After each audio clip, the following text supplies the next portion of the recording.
JS ফাইলের জন্য আমরা যে এখানে স্ক্রিপ্ট যেটা আছে সেটাই দেবো এবার, ঠিক আছে, স্ক্রিপ্টটাই দেব।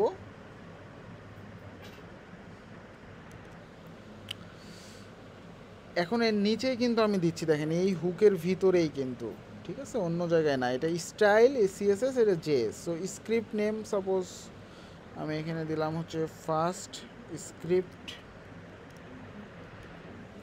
এবার আমাদের সেমভাবে প্লাগইন ডিউর ইউআরএল ইউজ করব, যেহেতু কনস্ট্যান্ট আমি ডিফাইন করেছি। এবার এখানে আমাদের কি আছে, অ্যাসেটস, তাই না? সো আমরা ইউজ করব অ্যাসেটস দেন script.js, script.js।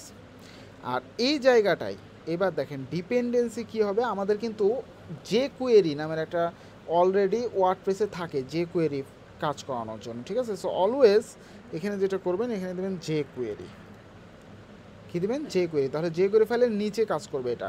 সো আমি যদি এখানে স্ক্রিপ্টে এখন যে কোয়েরির কোডও লিখি তাহলে কিন্তু কাজ করবে, এরকম ব্যাপারটা, ঠিক আছে। সো আমি এখানে একটা অ্যালার্ট করে রাখি, সাপোজ হ্যালো বা হাই, এই ফাইলটাকে অ্যালার্ট করে দিলাম সাপোজ। আর এখানে ভার্সনের জায়গায় কি ইউজ করবো, এই যে কনস্ট্যান্ট যেহেতু ডিফাইন করেছি,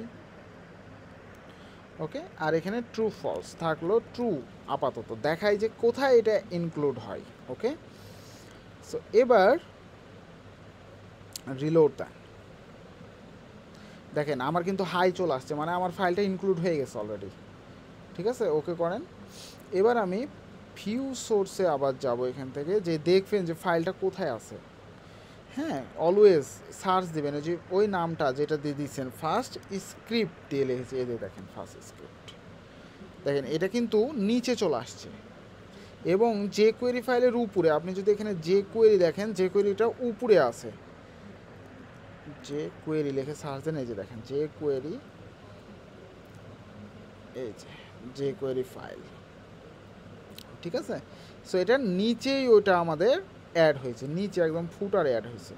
সো আমরা যদি এখানে ট্রুটা না দিতাম বা ফলস দিই, ডিফল্টস ফলস, তার মানে এটা কিন্তু এখন ফুটারে থাকবে না, ঠিক আছে। রিলোড দেন, এখানে ছিল আগে। এবার সার্চ দেন ফার্স্ট স্ক্রিপ্ট, এই যে দেখেন এখানে চলে আসছে, হেডারের দিকে চলে আসছে।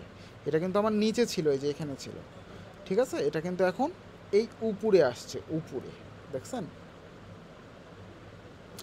তাহলে আমাদের সুবিধা কি, আমাদের অলওয়েজ বেশিরভাগ ক্ষেত্রেই কিন্তু স্ক্রিপ্ট মানে জেএস ফাইল নিচে দেওয়া লাগে, সেই জন্য এখানে ট্রুটা ইউজ করা, ঠিক আছে। এটা এখানে একটা বেশি এনকিউ স্টাইলে এটার দরকার নেই, জাস্ট এখানে কার পরে কোনটা সিএসএস লোড হবে সেটা ডিপেন্ডেন্সি আপনি দিয়ে দিতে পারেন এই জায়গায়। এখানেও সেম, ঠিক আছে, এখানে অ্যারে হিসেবে আরও কার পরে কোন ফাইল এভাবে ডিপেন্ডেন্সি অ্যাড করা যায়, ঠিক আছে।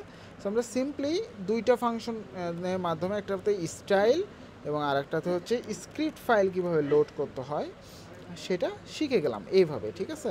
একটা হুক নেবেন ইনিট প্লাগইনের মধ্যে, দেন WPNQ স্টাইলের মধ্যে আমরা সিএসএস ফাইল অ্যাড করতে পারি এভাবে, আর স্ক্রিপ্টের মধ্যে আমরা জেএস ফাইলকে ইনক্লুড করতে পারি এভাবে, ওকে।